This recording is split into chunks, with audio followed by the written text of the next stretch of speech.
What's good? This is the bonus to how to keep a woman, and this one's going to be about being aloof or maintaining your mysteriousness for all intents purpose. Um, what I mean by that is like never maintain, always maintain your mysteriousness or your anything about you that can be used against you, like your vulnerability, like anything that can be used against you that's vulnerable. Never be vulnerable around a woman that you're in a relationship with. Because typically what happens with that is she'll either A, use it against you, or she'll see you as weaker or less than if you're vulnerable with her. And so it's one of those things. It's one thing to be vulnerable during sex. It's another thing to be vulnerable emotionally with her. So this is what I always talk about, the stoicism and the nonchalance basically comes into play. What you basically want to do is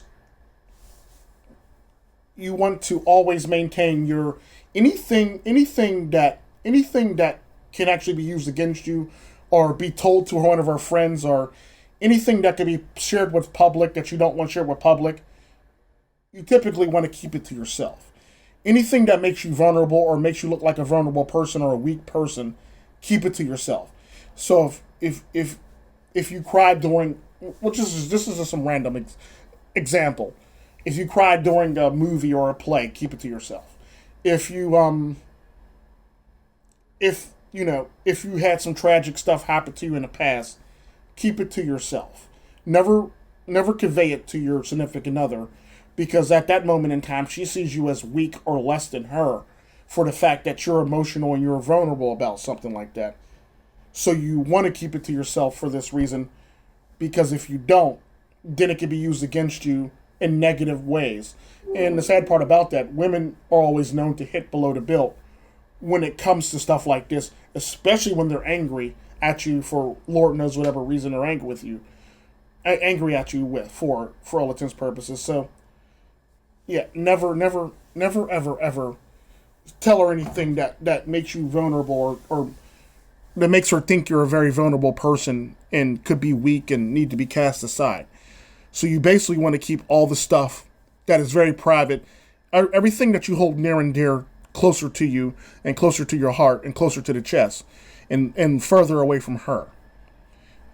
Things like that would actually help you maintain a relationship, for the fact that there's still a level of mysteriousness about you and a level of aloofness about you, because she doesn't quite know everything about you. She doesn't know all your deepest, darkest secrets. Things along the lines of that. It's basically like the one Gibbs rule, where if you have a big secret, the best way to keep a secret is keep it to yourself. If you have to tell somebody, tell the nearest closest person that you trust.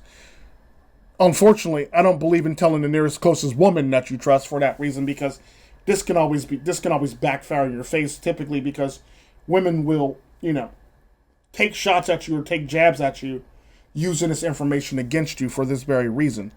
So I typically say, don't even tell her about it and keep it to yourself. Or don't tell her anything outside of what she needs to know for all intents and purposes to maintain a relationship. Unless it's something, unless you have like some stalker's ex or something like that, then that's pretty much common knowledge, because she's going to find out about that. Or if you have like, if you had a person trying to kill you, she might want to know about that so she can stay safe. So it's typically stuff like that. And just never really worry about stuff where when she's asking you, I want you to open up to me, I want you to be vulnerable to me. Don't do it. Because typically that's usually like the beginning of the end of a relationship when you do that in a relationship. And a lot of men tend to fail to realize that, and they tend to not understand where the relationship went wrong when they actually divulge too much of this information to a woman. It's sad, but it happens quite often. But, yeah. Adios.